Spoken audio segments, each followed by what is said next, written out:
श्री नवीन यादव।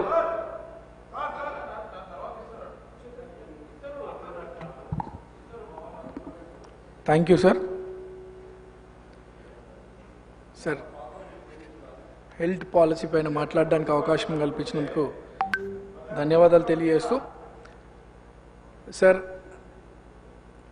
నేను హైదరాబాద్లో పుట్టి పెరిగిన వాడిగా నా చిన్నతనం ఒక 10 years అంటే అరౌండ్ 94-95 ఆ ఇయర్స్లో చూసినటువంటి హైదరాబాద్కి ఇప్పుడున్నటువంటి హైదరాబాద్కి ఏమాత్రం పోలిక లేదు స్పీకర్ సార్.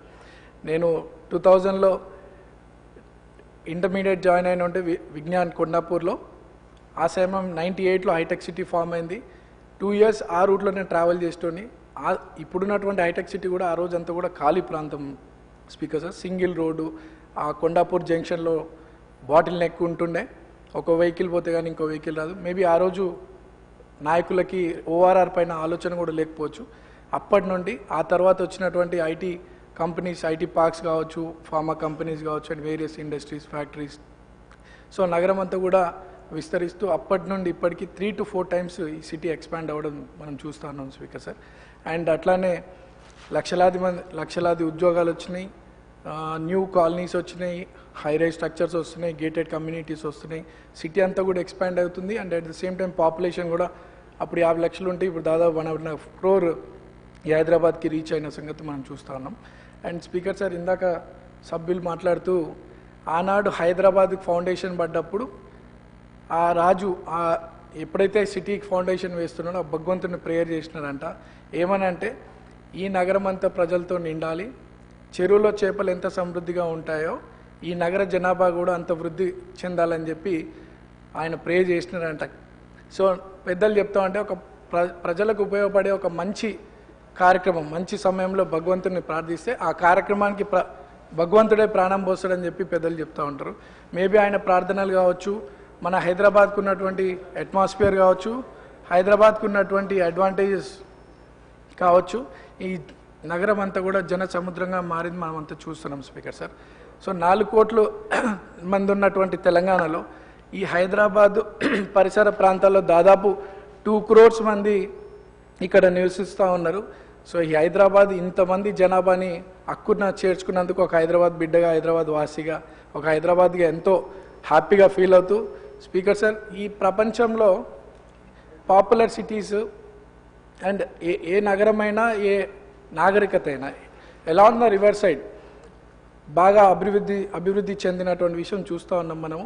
అండ్ మనకి ఈసా మూసీ సంగమంలో మన హైదరాబాద్ ఉండడం, ఒక గ్లోబల్ సిటీగా మన హైదరాబాద్ ఎంతో గ్రో అయ్యే అవకాశం ఉండే. బట్ ఆనాటి పాలకుల నిర్లక్ష్యం వల్ల మనం ఈరోజు ఈ పరిస్థితులు చూస్తూ ఉన్నాము సార్.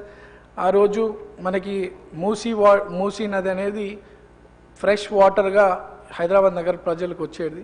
తర్వాత 1908లో వచ్చినటువంటి మూసీకి వచ్చినటువంటి వరద కారణం వల్ల, నగరానికి జరిగినటువంటి నష్టం వల్ల ఆనాటి నిజాం నవాబు ఒక పెద్ద గొప్ప ఇంజనీర్ అయినటువంటి సార్ మోక్షగుండం విశ్వేశ్వరయ్య గారితో మాట్లాడి ఈ వరదను ఎట్లా ప్రొటెక్ట్ చేయాలా, సిటీని ఎట్లా డెవలప్ చేయాలని ఒక ప్రాపర్ ప్రణాళికతో చేసినటువంటి ప్లానింగ్లో భాగమే ఈ మూసీ వరదని అరకట్టడానికి నిర్మించినటువంటి మన ఉస్మాన్ సాగర్ అండ్ హిమాయత్ సాగర్ ట్యాంక్స్. అదే సమయంలో రోడ్స్, డ్రైనేజ్ సిస్టమ్స్, నాలాస్ కూడా డెవలప్ అయినాయి.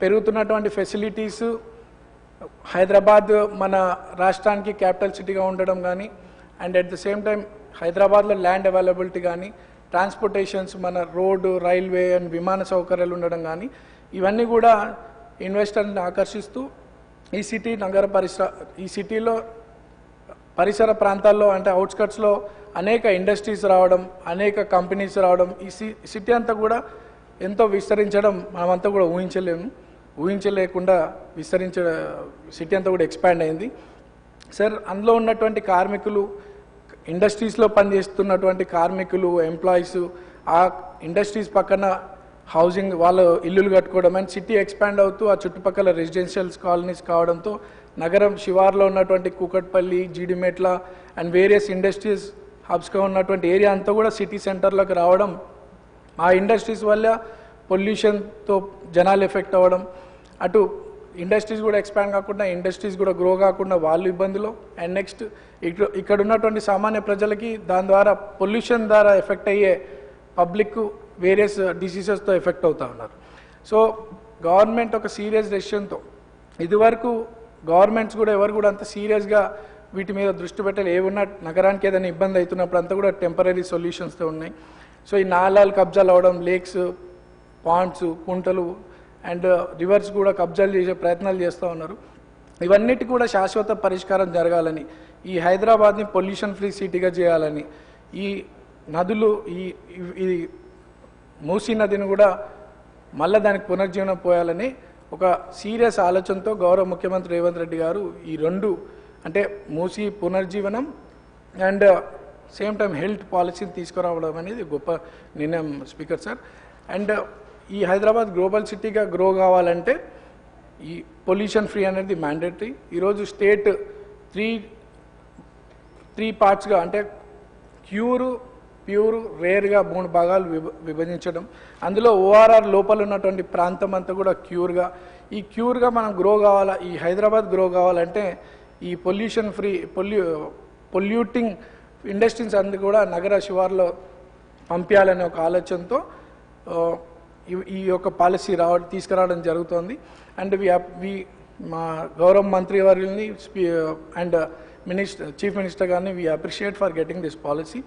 అండ్ ఇటువంటి పాలసీ తీసుకురావడం వల్ల ఆయా ఇండస్ట్రీస్ ఏవైతే షిఫ్ట్ అయిన తర్వాత ఆ ల్యాండ్స్ కన్వర్జన్స్ వల్ల అక్కడ హౌసింగ్ కమ్యూనిటీస్ రావచ్చు, ఎడ్యుకేషన్ హబ్స్ రావచ్చు, హాస్పిటల్స్ రావచ్చు. ఇందాక పెద్దలు మాట్లాడుతూ ఆ ల్యాండ్ కూడా ఏదైనా పొల్యూట్ అయి ఉండొచ్చు, అంటే మూసినే పునర్జీవనంగా మనం రీస్ట్రక్చర్ చేస్తున్నప్పుడు వాటికి కూడా స్పెసిఫిక్ ప్రికాషన్స్ తీసుకుంటారు గవర్నమెంట్ డెఫినెట్గా. సో ఇటువంటి అన్నీ కూడా ఈ పాలసీని వెల్కమ్ చేయాలి అపోజిషన్ పార్టీస్ కూడా. అంటే హైదరాబాద్ సిటీ గ్లోబల్గా పెరగాలంటే ఒక పొల్యూషన్ ఫ్రీగా మనకు ఉండాల్సినటువంటి అవసరం ఎంతో ఉంది.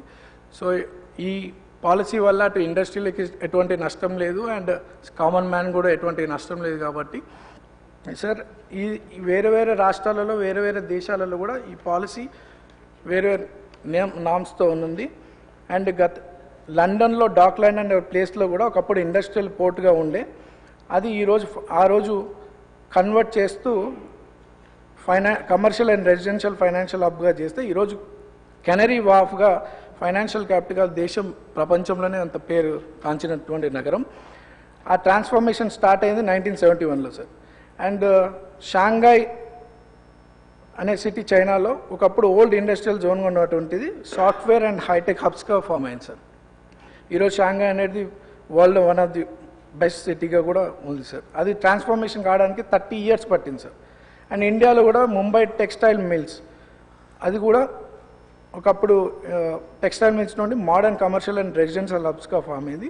ఆ లోవర్ పెరైల్ ప్లేస్గా పిలవడం జరుగుతుంది బిసైడ్ బాంద్రా.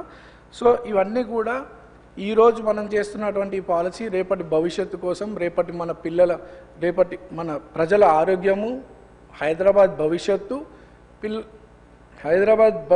ప్రజల ఆరోగ్యం కోసం చేస్తున్నటువంటి ఈ కార్యక్రమాన్ని అపోజిషన్ పార్టీస్ ఈ పాలసీని యాక్సెప్ట్ చేయాలని కోరుతూ, and this is not just a policy of land conversion, it is a policy of Telangana's transformation అని చెప్పి ఈ సందర్భంగా తెలియజేస్తూ నేను కూడా భగవంతుని ప్రార్థిస్తాం ఈ యొక్క మంచి కార్యక్రమానికి ఎటువంటి ఆకలంతాలు రాకుండా మూసీ రీజనరేషన్ అనే ప్రోగ్రాం కూడా సక్సెస్ కావాలా అండ్ హెల్త్ పాలసీ కూడా సక్సెస్ అవుతూ ఈ హైదరాబాద్ గ్లోబల్ సిటీగా ఎదగాలని చెప్పి గౌరవ ముఖ్యమంత్రి గారికి, మా మినిస్టర్స్కి ఇటువంటి చక్కటి పాలసీస్ తీసుకొస్తున్నందుకు ధన్యవాదాలు తెలియజేస్తూ నాకు అవకాశం ఇచ్చినందుకు ధన్యవాదాలు. శ్రీ పాయల్ శంకర్ గారు.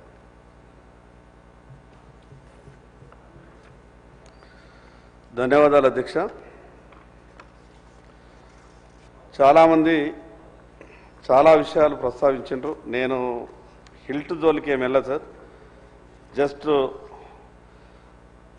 మిగతా వాళ్ళకి ఇచ్చినటువంటి సమయంలో నాకు సగం సమయం ఇస్తేనే సరిపోతుంది. నేను మిగతా వాళ్ళ తీరు ఒక 3 గంటలు ఏం సమయం తీసుకోను. అధ్యక్ష, ఈ రాష్ట్రం గొప్పగా అభివృద్ధి జరగాలి, ఆ ఆలోచనతోనే తెలంగాణ రాష్ట్రాన్ని సాధించుకున్నాం. కానీ కేవలం కాగితాల మీద మన ఆలోచనను పెడితే సరిపోదు అధ్యక్ష. గతంలో ఈ రాష్ట్రాన్ని పరిపాలించిన వాళ్ళు కూడా వాళ్ళ నోట్లకెళ్ళి వచ్చేటటువంటి మాటలు ఎంత గొప్పగా మాట్లాడుతుందంటే 2014లో తెలంగాణ రాష్ట్రం మిగులు బడ్జెట్తో వేరుపడ్డ తర్వాత సంవత్సరానికి 3 సార్లు అసెంబ్లీ సమావేశాలలో ఎప్పుడు చూసినా కూడా ఈ తెలంగాణ రాష్ట్రాన్ని బంగారు తెలంగాణ చేసే బాధ్యత మాది అని అన్నప్పుడల్లా తెలంగాణ ప్రజలు ఒక ఆశతోని ఈ రాష్ట్ర రాజధాని వైపు ఎదురు చూస్తుండే. ఎప్పుడొస్తాయో మా జిల్లాలకు నిధులని కొందరు, ఎప్పుడొస్తాయో మా గ్రామాలకు నిధులని కొందరు, ఎప్పుడైతాయో మా సమస్యల పరిష్కారం అని ఇంకొందరు. 10 ఏళ్ళు గడిచిపోయింది అధ్యక్ష. గతంలో ఏ తెలంగాణ రాష్ట్రం వస్తే ఈ తెలంగాణ ప్రజల భవిష్యత్తు బాగుపడుతుందని ఆలోచించడమో 15-16 వేల కోట్లతో మిగులు బడ్జెట్తో వేరుపడ్డటువంటి ఈ తెలంగాణ రాష్ట్రం 12 సంవత్సరాల తర్వాత ఒకసారి 8, ఒకసారి 8.5, దాదాపు 8 లక్షల కోట్ల అప్పుతో ఈరోజు తెలంగాణ ప్రజలపై భారం మోపినది. ఆ రోజన్న ఉమ్మడి ఆంధ్రప్రదేశ్ రాష్ట్రంలో కేవలం కొంత ప్రాంతానికి మాత్రమే అభివృద్ధి పరిమితమవుతున్నది. ఈ రకంగా రాష్ట్రం అంతా అభివృద్ధి జరగాలంటే ఇది సాధ్యం కాదు. కాబట్టి మా తెలంగాణ మాకు వేరైతేనే మేము గొప్పగా అభివృద్ధి చేసుకుంటాం ఉమ్మడి పాత 10 జిల్లాలని చెప్పినాం. కానీ గత 10 ఏళ్ళు ఈ నియోజకవర్గంలో ఈ తెలంగాణ రాష్ట్రంలో కేవలం 3 నియోజకవర్గాల గురించి గొప్పగా చెప్పేటటువంటి ప్రయత్నం జరుగుతుండే. దాని తర్వాత ఈరోజు కాంగ్రెస్ ప్రభుత్వం ఈ రాష్ట్రంలో వచ్చి 2 ఏళ్ళు అయింది. గత పాలకులు ఏ రకమైనటువంటి విధానాన్ని అవలంబించిందో కాంగ్రెస్ ప్రభుత్వం కూడా ఆ రకమైనటువంటి ఆలోచనతోనే ముందుకు సాగుతున్నట్టు అనిపిస్తూ ఉన్నది అధ్యక్ష. ఈరోజు ఆదిలాబాద్ జిల్లా అనేది భారతదేశంలో వెనుకబడ్డటువంటి జిల్లా అని ప్రణాళిక సంఘం చెప్పింది అధ్యక్ష, నేను కాదు. మరి అటువంటి వెనుకబడ్డటువంటి జిల్లాకు ఉమ్మడి ఆంధ్రప్రదేశ్ రాష్ట్రంలో అన్యాయం జరిగింది. ఈరోజు తెలంగాణ రాష్ట్రం వచ్చిన తర్వాత బీఆర్ఎస్ ప్రభుత్వంలో అన్యాయం జరిగింది. ఈరోజు కాంగ్రెస్ ప్రభుత్వం వచ్చి 2 ఏళ్ళు అయింది. ఈ ప్రభుత్వంలో కూడా అన్యాయం జరిగినట్టు అనిపిస్తూ ఉన్నది అధ్యక్ష. ప్రభుత్వం పాలసీ చేసినప్పుడు ఈ రాష్ట్రంలో ఉన్నటువంటి ప్రతి ప్రాంతాన్ని సమానంగా అభివృద్ధి చేసినప్పుడే మనం అనుకున్నటువంటి లక్ష్యాన్ని సాధించడానికి అవకాశం ఉంటుంది అధ్యక్ష. తెలంగాణ ప్రజలం ఎంత అదృష్టవంతులమంటే భారతదేశంలో ఏ రాష్ట్రానికి కూడా రాష్ట్ర రాజధానికి ఆనుకొని లక్షల ప్రభుత్వ భూములు లేవు అధ్యక్ష. ఏ రాష్ట్రానికి కూడా లేవు భారతదేశంలో. దేశంలో ఉన్నటువంటి రాష్ట్ర రాజధానులకు ఆనుకొని ప్రభుత్వ భూములు లక్షలు కాదు కదా, 1000 ఎకరాలు కాదు కదా, 100 ఎకరాలు కూడా ప్రభుత్వ భూములు లేవు. కానీ తెలంగాణ రాష్ట్రానికి లక్షల ఎకరాల ప్రభుత్వ భూమి ఉండే. గత పాలకులు అమ్మేసిండ్రు. ఇక ఇప్పుడేం జరుగుతున్నదో జరిగే ప్రయత్నాలు జరుగుతున్నాయి. మనమంతా కూడా ప్రతిపక్షంలో ఉన్నప్పుడు గొప్పగా మాట్లాడతాం. ఈరోజు భూములన్నీ అమ్మితే భవిష్యత్తు తరాలకు ఏమిస్తాం మనం అనేది గొప్పగా మాట్లాడినాం. కానీ అధికారంలోకి వచ్చిన తర్వాత వాళ్ళు ఏం చేస్తామో ఈరోజు కాంగ్రెస్ ప్రభుత్వం కూడా గదే రకమైనటువంటి ఆలోచన చేస్తున్నట్టు అనిపిస్తున్నది అధ్యక్ష. లక్ష్యం పెట్టుకోవాలో తప్పు కాదు. ఈరోజు 2000 తెలంగాణ విజన్ 2047 తెలంగాణ రైజింగ్ 2047 చాలా మంచిది అధ్యక్ష. ఇది జరగాల్సిందే అధ్యక్ష. 2014లో మన పరిస్థితి, ఇక నేను ఎక్కువ సంఖ్యలు చెప్పేవరకంటే చాలా సమయం పడుతుంది కాబట్టి నేను ఎక్కువ చెప్పేటటువంటి ప్రయత్నం ఒక 2-3 విషయాలు మాత్రమే మీకు ఉదాహరణ చెప్పేటటువంటి ప్రయత్నం చేస్తా అధ్యక్ష. మన కొట్లాటంతనే మొదలయ్యింది తెలంగాణది. ఈ రాష్ట్రంలో నీటి దోపిడీ జరుగుతున్నది. ఆంధ్రాకంతా కూడా నీళ్ళంతా కూడా ఆంధ్రాకే వస్తున్నాయి, మనకి ఏం మిగులుతున్నాయి? ఇక్కడ కేవలం వ్యవసాయ పంపు సెట్ల మీద ఆధారపడి వ్యవసాయం చేయాల్సి వస్తున్నది. ఈ రకంగా ఉంటే అసలు తెలంగాణ ఎట్లా అభివృద్ధి చెందుతుంది గొప్ప ఆలోచనతోని మనమంతా కూడా తెలంగాణ రాష్ట్రం సాధించుకున్నాం అధ్యక్ష. 2014లో ఈ రాష్ట్రంలో 12 లక్షల వ్యవసాయ పంపు సెట్లుంటే తెలంగాణ రాష్ట్రం వచ్చి 12 సంవత్సరాల తర్వాత దాదాపు 23-24 లక్షల వ్యవసాయ పంపు సెట్లు వచ్చినాయి. ఒక పక్కకేమో లక్షల కోట్ల అప్పులైనాయి, మరో పక్కకేమో 12 లక్షల వ్యవసాయ పంపు సెట్లు పెరిగినాయి. ఏమైంది అధ్యక్ష? వచ్చిన డబ్బు ఎటుపోయింది అధ్యక్ష? ఈ తెలంగాణ రాష్ట్రం మీద ఇంత అప్పుల భారం మోపిన తర్వాత కూడా ఈ రాష్ట్రంలో వ్యవసాయ పంపు సెట్లు తగ్గాల. ఈ రాష్ట్రంలో ఇన్ని ప్రాజెక్టులు కట్టామని చెప్పారు, ఇటు పక్కనేమో నిన్న లేక మొన్న కాంగ్రెస్ ప్రభుత్వం స్క్రీన్లు పెట్టి మొత్తం కూడా రాష్ట్రానికి చూపించే ప్రయత్నం చేశారు. అటు పక్కనేమో వాళ్ళ ఆఫీసులలో పెట్టి ఈ కాంగ్రెస్ ప్రభుత్వం ఏం చేయలేదు, మేమే చాలా గొప్పగా ఇచ్చామని బీఆర్ఎస్ వాళ్ళు చూపించే ప్రయత్నం చేశారు. 2 ఏళ్ళు వీళ్ళు, 10 ఏళ్ళు వాళ్ళు. మరి ఇంత గొప్పగా పరిపాలన చేస్తే, ఇంత గొప్పగా అభివృద్ధి చేస్తే 12 లక్షల సెట్లు, పంపు సెట్లు ఈ తెలంగాణ రాష్ట్రంలో ఎందుకు విరిగినాయి? అధ్యక్ష, వ్యవసాయం తెలంగాణ రాష్ట్రం వచ్చిన తర్వాత బాగుపడాలి. చాలామంది అంటారు యావరేజ్ ఇల్డింగ్ ఎట్లా చెప్తారంటే, గతంలో టీఆర్ఎస్ వాళ్ళు కూడా చాలా గొప్పగా చెప్పిండ్రు, అవే పద్ధతుల్ని సంవత్సరం మాత్రమే మారుతుంది, కాంగ్రెస్ ప్రభుత్వం కూడా గొప్పగానే చెప్పింది. ఈ రాష్ట్రంలో కొత్త ప్రాజెక్టు వల్ల 4,000 ఎకరాలు కూడా కొత్తగా సాగులోకి రాలేదు. ఉన్న పాత వ్యవస్థతోనే వ్యవసాయం చేస్తున్నారు రైతులు. అటువంటిప్పుడు ప్రభుత్వాల గొప్పతనం ఏమీ లేదు. కానీ రైతులు పండించినటువంటి పంటని మేమేదో గొప్పగా చేసినామంటూ చెప్పేటటువంటి ప్రయత్నం చేసిండ్రు. అధ్యక్ష, 3,04,000 కోట్లు ఈ రాష్ట్ర బడ్జెట్. నేను అడిగిన మొదటి సమావేశంలో రైతులు బాధపడుతున్నారు. ఒక 3,000 కోట్ల రూపాయలు ప్రధానమంత్రి ఫసల్ బీమా, పంటల బీమాకు కేటాయించుంటే మొదటి బడ్జెట్లో గౌరవ ఆర్థిక శాఖ మంత్రి పెద్దలు డిప్యూటీ సీఎం గారు పెద్ద మనసుతో 3,000 కోట్లు కేటాయించారు. 3,000 కోట్లు కేటాయించంటే నేను సభలో ధన్యవాదాలు చెప్పిన. చాలా గొప్పగా పనిచేస్తున్నది ప్రభుత్వం, రైతుల్ని ఆదుకోవడానికి పంటల బీమా పెట్టిందని గౌరవ ఆర్థిక మంత్రి గారికి నేను ధన్యవాదాలు చెప్పిన. బయట ప్రెస్ వెళ్ళిన తర్వాత కూడా నేను అక్కడ మీడియా పాయింట్లో కూడా మాట్లాడి నేను ధన్యవాదాలు చెప్పిన.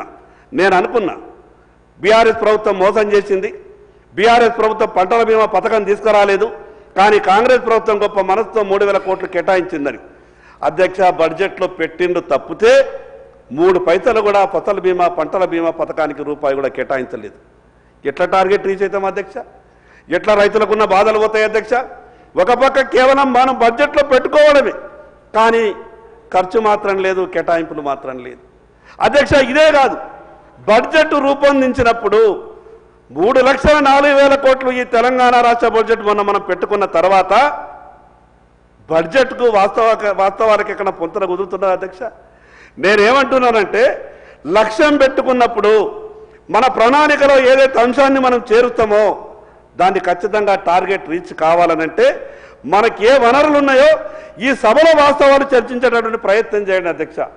కేవలం వారు బడ్జెట్ పెట్టిన తెల్లారి తెలంగాణ బడ్జెట్ 3 లక్షల కోట్లు ఆ అంకె చూసి సంతోషపడడం తప్పితే మళ్ళా వాస్తవాలకు ఎక్కడ పోయినా కూడా ఈరోజు తెలంగాణ రాష్ట్రం ఆర్థికంగా లేక, నిధులు లేక ప్రభుత్వం అధ్యక్ష 50 లక్షల కోటి రూపాయల పనికి కూడా ఈరోజు మంత్రులకు సంతకాలు పెట్టాలంటే చేతులనికేటటువంటి పరిస్థితి వచ్చింది. ఒక పక్కకేమో 3,04,000 కోట్ల బడ్జెట్, 4-5 కోట్ల రూపాయల మంజూరు ఇవ్వాలంటే కూడా అసలు ఎట్లయితుంది అనే ఒక పక్క మనం భయపడదు. వాస్తవమే, ప్రభుత్వానికి భారం ఉన్నది, ఇబ్బంది ఉన్నది. కానీ ఈ ఇబ్బంది నుండి బయటపడకుండా ఈ తెలంగాణ రాష్ట్ర ఆర్థిక పరిస్థితి ఎట్లా బాగవుతుందో చర్చ చేయకుండా కేవలం కాగితాలలో మనం 2047 అని రాసుకుంటే మనం టార్గెట్ రీచ్ కాం అధ్యక్ష. ఇదే రకమైనటువంటి పరిస్థితి నేను నిన్న ఆ రోజు 96లో రాష్ట్రంలో ఉమ్మడి ఆంధ్రప్రదేశ్ రాష్ట్రం ఉన్నప్పుడు ఆ రోజు కూడా జీతాలు ఇవ్వలేనటువంటి దుస్థితిలో ఆంధ్రప్రదేశ్ రాష్ట్రం ఉండే. కానీ ఆ రోజు ఈ సభలో గొప్పగా చర్చ జరిగింది. ప్రతిపక్షంలో ఉన్న వాళ్ళ దగ్గర కూడా సలహాలు, సూచనలు తీసుకున్నారు. ఈ ఉమ్మడి ఆంధ్రప్రదేశ్ రాష్ట్రం ఆర్థికంగా ఇంత ఇబ్బంది ఉన్నది కదా, దీన్ని ఎట్లా అధిగమిద్దామని సలహాలు, సూచనలు తీసుకున్నారు. చాలా అక్కడ ప్రోగ్రెసివ్ కూడా ప్రభుత్వం ఆ రోజు ఉన్నటువంటిది కొంత విజయాన్ని సాధించేటువంటి అవకాశం కొంత వచ్చింది అధ్యక్ష. ఈరోజు ముందుగా ఈ తెలంగాణ రాష్ట్ర ఆర్థిక పరిస్థితి మీద చర్చ జరగాల. పెద్దలు గౌరవ ఆర్థిక శాఖ మంత్రికి మీ ద్వారా విజ్ఞప్తి చేస్తా ఉన్నాను, మీరు ఎన్ని రోజులు దీన్ని కప్పిపుచ్చితే లేదా ఎవరికి తెలియదనుకున్నట్టు మీరు దాచి ఉంచితే తెలంగాణ ప్రజలకు ఏం చేసేటటువంటి పరిస్థితి లేదు అధ్యక్ష. దీన్ని ఏ రోజు ఒకరోజు చెప్పాల్సిందే. అసలు ఈ తెలంగాణ రాష్ట్ర ఆర్థికానికి క్యాన్సర్ ఏ స్టేజ్లో ఉన్నదో మీరు నిర్ధారణ చేయాల్సిందే. అది ఎవరు చేసింది, ఎవరి వల్ల వచ్చింది, ఎట్లా వచ్చింది తర్వాత ఏదని చర్చ. కానీ ఈ రోజు ఉన్నటువంటి పరిస్థితి అధ్యక్ష, మారుమూల ఆదిలాబాద్ ప్రాంతమైనటువంటి మేము ఆశపడ్డాం అధ్యక్ష. ఈ తెలంగాణ రాష్ట్రం వస్తే మా ఉమ్మడి ఆదిలాబాద్ జిల్లా బతుకులు మారుతాయని కలలు కన్నాం. మా ఉమ్మడి ఆదిలాబాద్ జిల్లాలో విద్యా వ్యవస్థ బాగుపడుతుంది అనుకున్నాం. మా ఉమ్మడి ఆదిలాబాద్ జిల్లాలో వైద్య వ్యవస్థ బాగుపడతాయి అనుకున్నాం. కానీ అధ్యక్ష తెలంగాణ రాష్ట్రం రాకముందు ఎట్లా ఉంటేమో మేము ఎల్ల కూడా గట్లనే ఉన్నాం అధ్యక్ష.